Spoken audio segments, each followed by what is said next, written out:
샬롬. 오늘도 주 안에서 새로운 한 주를 시작하는 모든 성도님들을 축복합니다. 오늘도 하나님의 말씀이 우리를 다스리시고 우리의 생각과 마음을 지켜주시기를 원합니다. 오늘 함께 보실 말씀은 열왕기상 13장 말씀입니다. 제13장.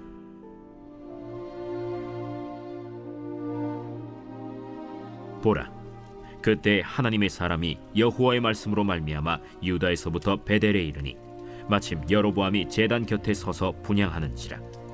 하나님의 사람이 제단을 향하여 여호와의 말씀으로 외쳐 이르되, 제단아, 제단아, 여호와께서 이와 같이 말씀하시기를 다윗의 집에 요시아라 이름하는 아들을 낳으리니 그가 내 위에 분향하는 산당 제사장을 내 위에서 제물로 바칠 것이요 또 사람의 뼈를 내 위에서 사르리라 하셨느니라 하고 그날에 그가 징조를 들어 이르되, 이는 여호와께서 말씀하신 징조라.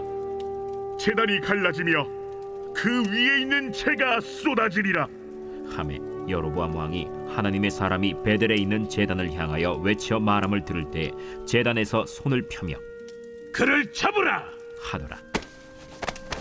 그를 향하여 편 손이 말라 다시 거두지 못하며 하나님의 사람이 여호와의 말씀으로 보인 징조대로 제단이 갈라지며 재가 제단에서 쏟아질지라. 왕이 하나님의 사람에게 말하여 이르되, 청하건대 너는 나를 위하여 내 하나님 여호와께 은혜를 구하여 내 손이 다시 성하게 기도하라. 하나님의 사람이 여호와께 은혜를 구하니 왕의 손이 다시 성하도록 전과 같이 되니라. 왕이 하나님의 사람에게 이르되, 나와 함께 집에 가서 쉬라. 내가 네게 예물을 주리라. 왕께서 왕의 집 절반을 내게 준다 할지라도 나는 왕과 함께 들어가지도 아니하고 이곳에서는 떡도 먹지 아니하고 물도 마시지 아니하리니 이는 곧 여호와의 말씀이 내게 명령하여 이르시기를 떡도 먹지 말며 물도 마시지 말고 왔던 길로 되돌아가지 말라 하셨음이니이다. 이에 다른 길로 가고 자기가 베델에 오던 길로 되돌아가지도 아니하니라.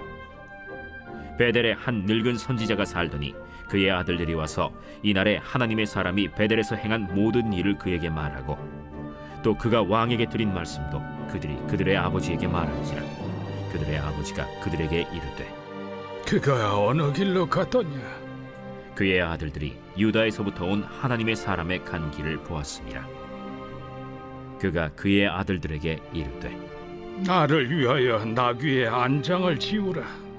그들이 나귀의 안장을 지우니 그가 타고 하나님의 사람을 뒤따라가서 상수리 나무 아래에 앉은 것을 보고 이르되, 그대가 유다에서 온 하나님의 사람이냐? 그러하다. 나와 함께 집으로 가서 떡을 먹으라.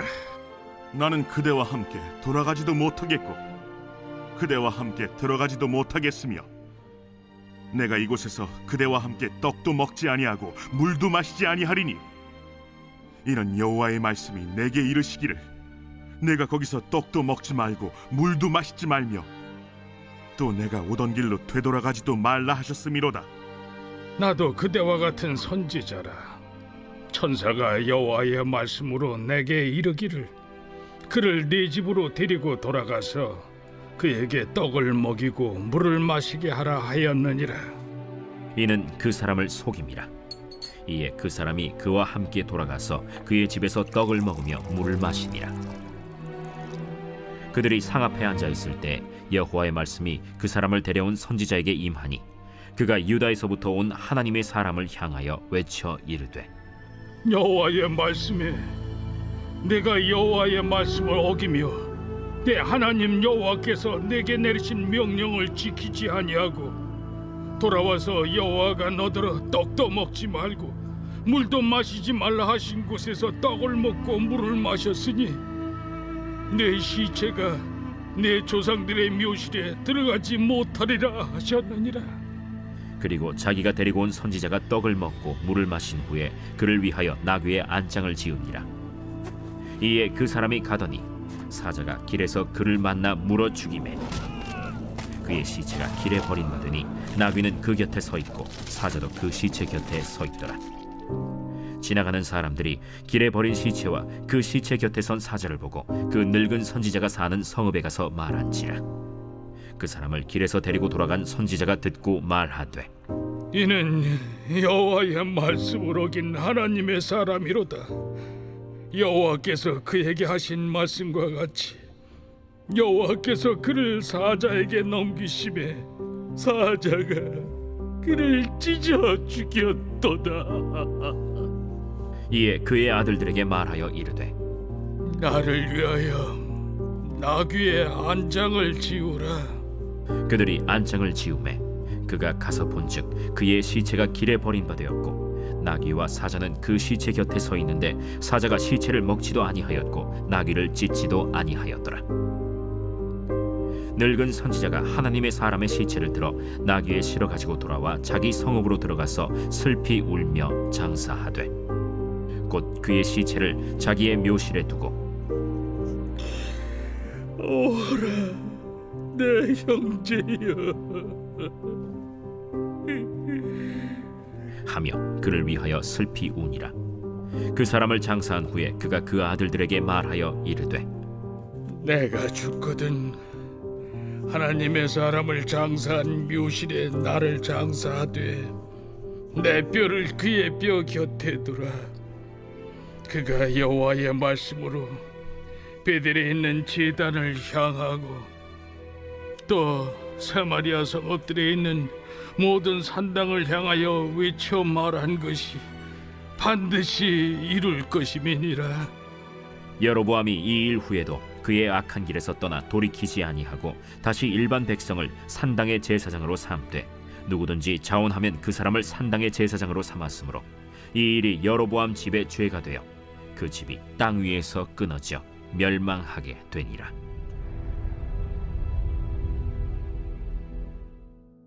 우리는 12장 마지막 부분에서 북이스라엘의 초대왕인 여로보암이 이스라엘의 최남단인 베델과 최북단인 단에 금송아지를 세우고 이것이 여호와께서 우리를 인도하신 것처럼 백성들을 선동하는 모습을 살펴보았습니다. 그리고 오늘 본문 13장 1절에 보면 여로보암의 그런 우상 숭배를 규탄하기 위해서 이름이 알려지지 않은 하나님의 사람이 여호와 하나님의 말씀을 가지고 유다에서부터 북이스라엘 베델까지 올라오게 되죠. 하나님의 사람 그리고 여호와의 말씀, 이 두 단어는 13장 전체에서 수없이 많이 반복되고 있어요. 즉 이 두 단어가 오늘 본문의 핵심 키워드라고 할 수 있겠습니다. 본문을 함께 살펴보죠. 우선 1절부터 10절까지의 말씀은 하나님의 사람이 제단에서 분향하고 있는 여로보암에게 장차 하나님께서 당신이 세운 제단들을 다 무너뜨리실 것이라고 예언하는 말씀입니다. 2절 말씀을 한번 보실까요? 하나님의 사람이 제단을 향하여 여호와의 말씀으로 외쳐 이르되 제단아 제단아 여호와께서 이와 같이 말씀하시기를 다윗의 집에 요시아라 이름하는 아들을 낳으리니 그가 내 위에 분향하는 산당 제사장을 내 위에서 제물로 바칠 것이요 또 사람의 뼈를 내 위에서 사르리라 하셨느니라 하고, 여기 보면 우리에게 익숙한 이름이 한 명 등장하죠.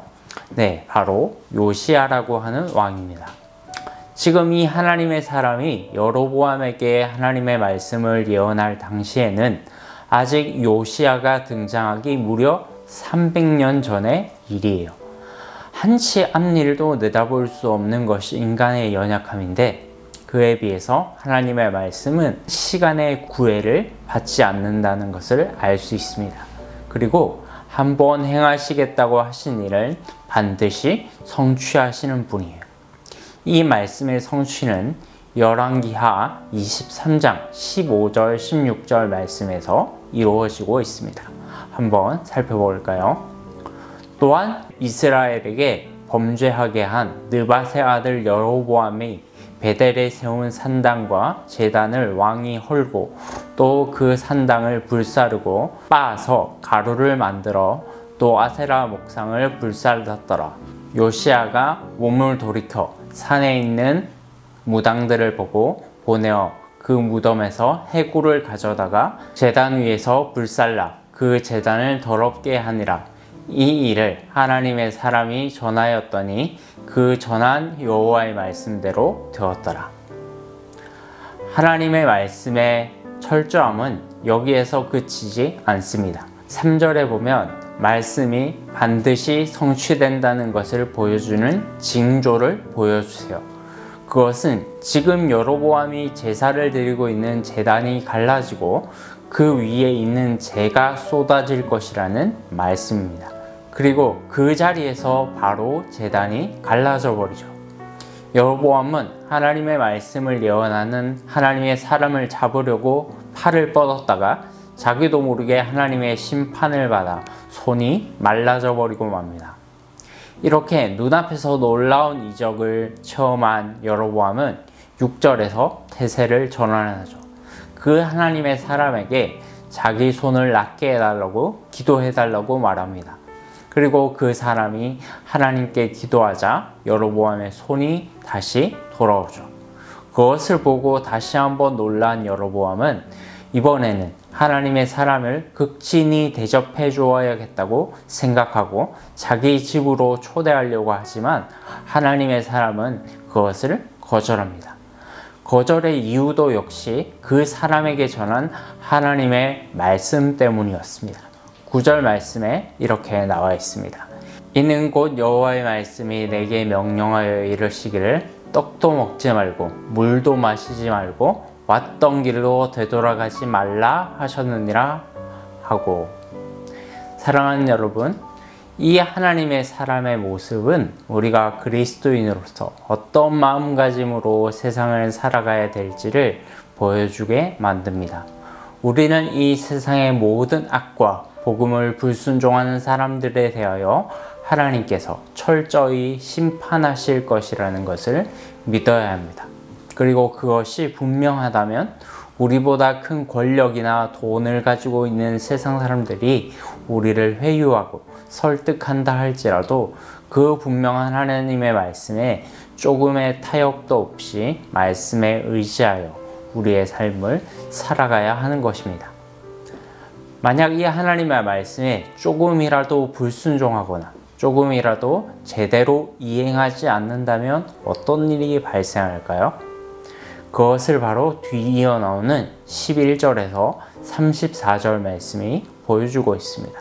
얼마나 참혹한 결과인지 한번 살펴보겠습니다.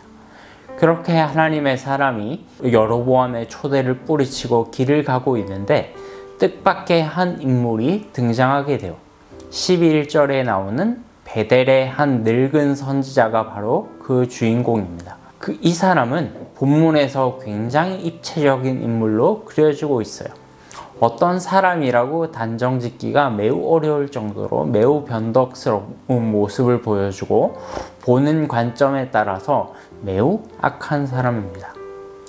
이 사람은 베델에 살고 있었는데 자기 아들들에게서 한 하나님의 사람이 베델에서 행한 일을 듣고 자기 아버지에게 알려요. 그리고 그 늙은 선지자는 아들들의 말을 듣고 하나님의 사람을 급하게 쫓아갑니다. 그리고 자기 집에 함께 머물며 음식을 먹으라고 강권하죠. 처음에는 이 하나님의 사람이 여로보암에게 했던 말을 똑같이 합니다. 여호와께서 말씀하시기를 베델에서는 떡도 먹지 말고 물도 마시지 말라고 하셨다. 그러자 이 늙은 선지자가 거짓말을 하죠. 18절 말씀을 한번 볼까요? 그가 그 사람에게 이르되 나도 그대와 같은 선지자야. 천사가 여호와의 말씀으로 이르시기를 그를 내 집으로 데리고 들어가서 그에게 떡을 먹이고 물을 마시게 하라 하였느니라 하니 이는 그 사람을 속임이라. 이 사람은 이름만 선지자이지 전혀 하나님의 말씀을 들은 적이 없는 거짓 선지자였어요. 그리고 선지자라는 명함을 내세워서 하나님의 사람이 하나님께서 실제로 들은 것과 반대로 하고 있는 것이죠. 자, 이제 이 하나님의 사람이 그렇다면 어떤 액션을 취했어야 했을까요? 당연히 그 사람의 거짓말을 꾸짖었어야 했습니다. 그러나 대단히 아쉽게도 이 사람은 늙은 선지자를 책망하지 않고 함께 그 사람의 집으로 들어가게 되죠. 자기의 사명을 끝까지 신실하게 이루지 못한 것입니다. 그러자 이상하게도 지금까지 거짓말을 하던 늙은 선지자가 21절에서 갑자기 하나님의 사람을 꾸짖습니다. 내가 하나님의 명령을 끝까지 지키지 못했으니 심판을 받을 것이라고 말합니다. 그리고 24절에 보면 그 하나님의 사람은 비참하게도 사자에게 물려 죽게 되죠. 도대체 우리가 이것을 어떻게 이해할 수 있을까요? 거짓 선지자가 갑자기 정의로워서가 아니라 하나님께서 아주 잠시 동안 그의 입을 사용하셨기 때문입니다. 사랑하는 여러분, 하나님은 불의한 자의 입을 통해서도 당신의 의를 이루시는 분이십니다. 하나님의 말씀에 순종하는 것은 한두 번 잘 지킨다고 되는 것이 아니고 끝까지 잘 지켜야 되는 것입니다. 거짓말을 한 늙은 선지자를 절대로 성경은 칭찬하지 않습니다. 다만 여기서 성경이 좀 더 강조하는 것은 하나님의 사람이 늙은 거짓 선지자의 말을 들었을 때 처음부터 타협하지 말았어야 한다는 것을 강조하고 있습니다.